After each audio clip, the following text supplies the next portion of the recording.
viewers, and welcome to today's lessons in rudiments and theory. Today we are going to talk about the element of pitch part 2, which deals with the chromatic alterations.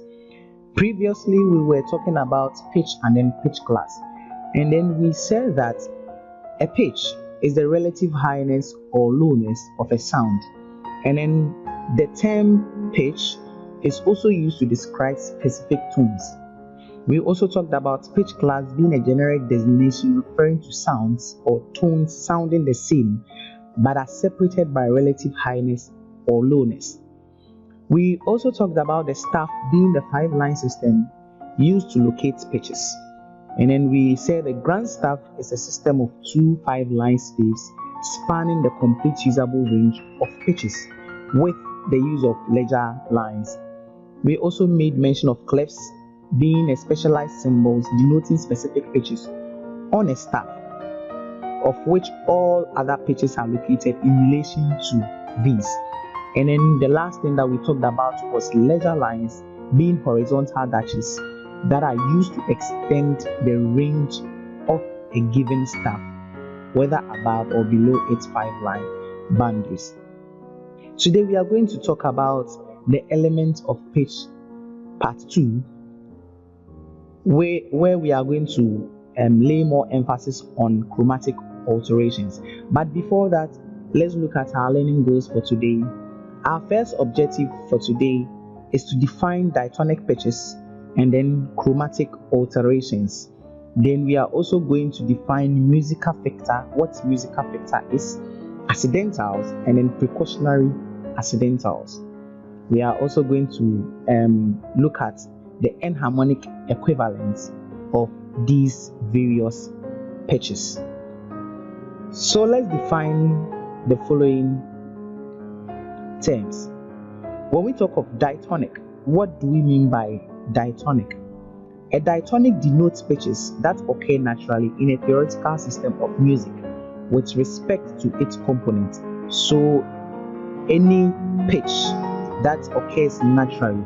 A simplistic or incorrect view will describe diatonic pitches as the white note on the piano, which must not be so. But simply, diatonic refers to pitches that occur naturally in a framework, in a theoretical system of music with respect to the component it belongs to. Then we can also talk about the word chromatic. When chromatic comes to mind, it is talking about or the word chromatic comes from the Greek word chromos, which means color. Now, in early music, this term was employed to describe pitches lying outside of the theoretical collection of pitches and pitches that were altered for various reasons. So the term chromaticism refers to those altered pitches that lie outside the range of particular collection of pitches. So we will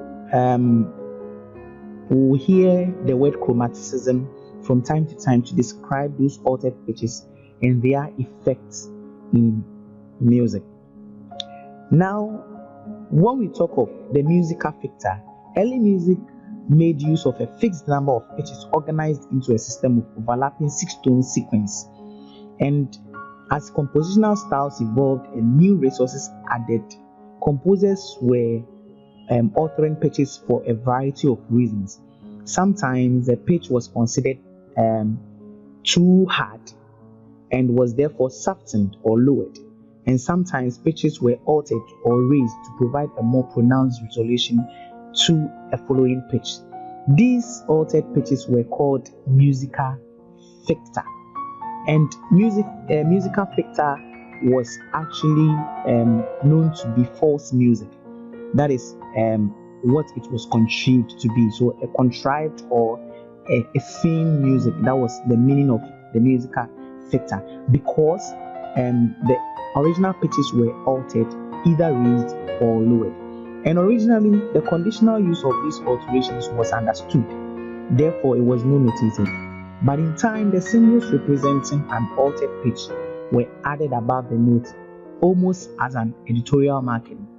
And eventually, these symbols were incorporated into music, preceding the note they modified. So this talking about the diatonic, the chromatic, and then the musical fixer. So we are saying that the diatonic are notes, or they are pitches that occur naturally, whereas chromatics are foreign notes that are outside the pitch collection, or that are outside the theoretical system of pitches. And then the musical fixer being the altered pitches that were originally used, and then it depicts the fine or false music. Now let's go to accidentals. When we talk of accidentals, what comes into our mind? The symbols that were altered, or the symbols that were used to alter the pitches, were now called accidentals. And what are accidentals? Accidentals are those specialized symbols used to show chromatic alterations. That is, they were used to raise a note, they were used to lower a note, or they were used to naturalize a note back to its original state. So the need for these alterations came about because of our inherent flawed system of notating pitch. And then we have 12 pitches in our system, yet only 7 letters are considered. And accidentals accommodate these alterations. The sharp sign, the sharp sign, which is looking like a hash sound, is used to raise a pitch. And then the flat sign, which looks like a lowercase b, lowers a pitch. Now the natural sign cancels any other accidental. We can also have the double flat and a double sharp, which may sometimes occur occasionally, and their use are determined by concepts or in different contexts. So let's look at some of the accidentals that we have. We can have the sharp sign. This is the sharp sign, so which looks like a hash sign. Then we can have the flat sign, which looks like the lowercase b. Then we have the natural sign. There's a combination of the sharp and the flat. So you see the diagram like this, which is also used to cancel out any accidental or any other altered pitch. So this is the double sharp sign, and then this is the double flat sign. This one looks like an X. This one looks like a double small letter b. Now we can say that accidentals are always placed before the notes that they modify. They are never behind. As a notational convenience, an accidental will stay in effect throughout the measure where it occurs. So if you have any accidental that is occurring just in the same measure, it is going to affect it. Let's look at the precautionary accidental. We have already learned that the third line of the treble staff is the C. Now we have also said that accidentals are never placed behind. They are never placed behind, as in this, but they are placed before the note. So this is a note or a pitch C, and then an accidental has been placed on it, which is a sharp. So when I'm naming this one, I'm going to name this one as a C sharp. A C sharp, not a sharp C. So this is a C sharp. If I'm also naming this one falls on a B line. So this is going to give me a B, and then it is being affected by an accidental, which is a flat. So this one is going to give me a B flat. B flat. Now this one is the natural sign. It comes to restore the accidental. It comes to cancel out the accidental. So you could see that it has been placed on it. This one, without this one, is still the natural C. But we say that this is the natural C. This is the natural C. So you could see that there is no C flat nor C sharp, but it's C natural. We don't normally write the natural when we are writing. So we can also look at a C which is being affected by a double sharp. I made mention of a double sharp being like an X. So an X being placed before the note gives us a C double sharp. Then we can have this one to a B double flat. So these are some of the precautionary accidentals that we have. So we say that as a notational convenience, an accidental will stay in effect throughout the measure where it occurs, and any repetition of that modified notes within the measure remains modified. Okay, the notes revert to its diatonic form in subsequent measures, but in much music of the modern era, accidentals only modify those notes that they immediately precede. And if this is the case, or if this being the case, it is so indicated in performance notes. Often, however, as a reminder, composers will place a precautionary accidental before the note that was previously chromatically altered.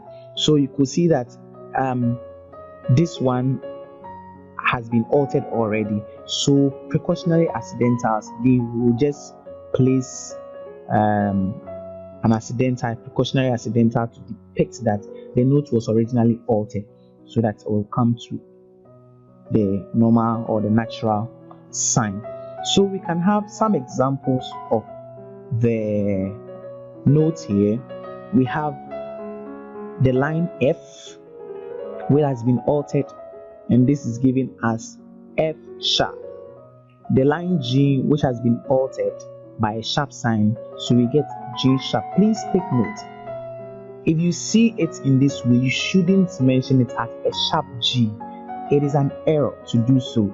So when it happens like that, you mention the pitch first, and then you add the accidental to it, whether it is a sharp or a flat, a double flat, or a double sharp, or a natural. So this is G sharp. Then, because we said they are in the same bar, this sharp is being affected. Okay, this sharp is affecting all the F's here. So this F is also F sharp and not F. If the composer or the writer is trying to tell you that this is a natural F, he will just alter this pitch and then bring the natural sign there. But so far as they belong in the same bar, it means that this sharp is affecting this note, and then this one ceases to be an F natural, but it becomes what? An F sharp. The same goes to this one. Because this sharp is being affected, all this line will be affected until there is a bar line to determine, or to tell us that this bar has ended. So therefore, any note outside of this one, unless being altered, cancels automatically the accidentals that are affecting it. So you could see that all these notes are after this, and then they have been restated, or they have been emphasized that this one now becomes a natural because they have placed the natural sign on this, and then G becomes a natural because they have placed a natural sign on it. And this one has been affected because there is a flat sign just against the pitch. Now let's go to enharmonic equivalents.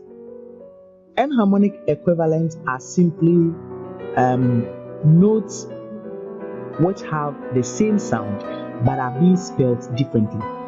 We say enharmonic because all pitches, but chromatic pitches especially, may be spelled in different ways, and these different spellings are context dependent, or they are a matter of convenience. So we are going to look at some of the enharmonic equivalents in the next slide, but we should also know that the same pitch space are being shared, but they employ different spellings, and they are called enharmonic equivalents. So when we are talking of enharmonic equivalents, we are saying that enharmonic equivalent describes pitches that share the same pitch space, or that they sound identical, but they are spelled differently. They have the same sound, but they have two different names. So we can say that enharmonic equivalence is an attribute that will come to have a greater significance as our argument progresses. So let's look at the next slide and see what it actually means. This one is having a C sharp, and this is a D flat, but the sound of this will be the same. Unfortunately, I don't have my piano here. You would have heard the sound of a C sharp and a D flat, and then you will see, if you have a piano by yourself, you should practice playing a C sharp and a D flat, and you see that the sound are the same, but they have two different names. This is what we mean by an enharmonic equivalence. So looking at the charts below, you will see that a C sharp is equivalent to a D flat. Likewise, a D sharp will definitely be equivalent to an E flat, because if it moves forward a half step, when it gets to the next pitch, it has to move back by a half step. So likewise, F sharp being enharmonic equivalent to G flat, we have G sharp being equivalent to A flat, we have A sharp being equivalent to B flat, E sharp being equivalent to F, F flat being equivalent to E natural, then we have B sharp being equivalent to C, then we have C flat being equivalent to B natural. Please, you have to take note of this, because enharmonic equivalence can be very confusing at times. So let's look at the next chart here, which says that the enharmonic equivalent pitches are shown by ties. So you can see that this is a C natural, but this is a C sharp, and then enharmonically this and this sounds the same, but they have two different spellings. One is a D flat, one is a C sharp. D flat and C sharp are never the same, but if it is being played, they sound the same. We have a D natural, a D sharp, and an E flat. They may sound the same, but when writing, they are different. So we have E and F, F sharp to G flat. They sound the same, but they are spelled differently. We have D natural, G sharp, and A flat. They sound the same, but they are spelled differently. We have A natural, A sharp, and B flat. They sound the same, but are spelled differently. So this is what is meant by an enharmonic equivalence. Let's try the following exercises. So with this one, you have to tell me, or you have to write the enharmonic equivalence of the following pitches. So you can have a C sharp. So what will be the enharmonic equivalent of a C sharp? You just write it in your jotter, or you provide the answer there. A D sharp, and what is the enharmonic equivalent of a D sharp? You just provide your answer. The enharmonic equivalent of F sharp, you just provide your answer. The enharmonic equivalent of G sharp, you just provide your answer. The enharmonic equivalent of A sharp, you just provide your answer. So this one deals with all the sharp sign accidentals, or all the sharp sign chromatic alterations. And we have the flat sign chromatic alterations. When we have D flat has what to be an enharmonic alteration, you just put it there. E flat has what is equivalent to what, just put it there. G flat, A flat, and then B flat, they are all in our previous lesson. So after trying this, you compare your answers to the previous slide, and then you mark yourself and you see. After that, you can try playing them on the piano. If they do not sound the same, then it means that there might be a problem in your answers. So C sharp, for instance, should sound the same as your enharmonic equivalent, which will be a D flat. The overview, we have another assignment here, which is also going to talk about what we just said. So this one has been mixed up. You try this once, and then we'll look at the answers. So we have B sharp. The enharmonic equivalent of B sharp is what? We have E sharp. Enharmonic equivalent of E sharp is what? You just write your answers down. F flat, will be what? C flat will be what? E sharp will be what? So you write the enharmonic equivalence down. Then we also have C sharp, okay, that is appearing on a ledger line because we have this space to be what? E, this line to be F, G, A, B, and C. And we've said that C is 2 ledger lines above the treble staff. So this is C sharp. Enharmonic equivalence of C sharp is what? This is B.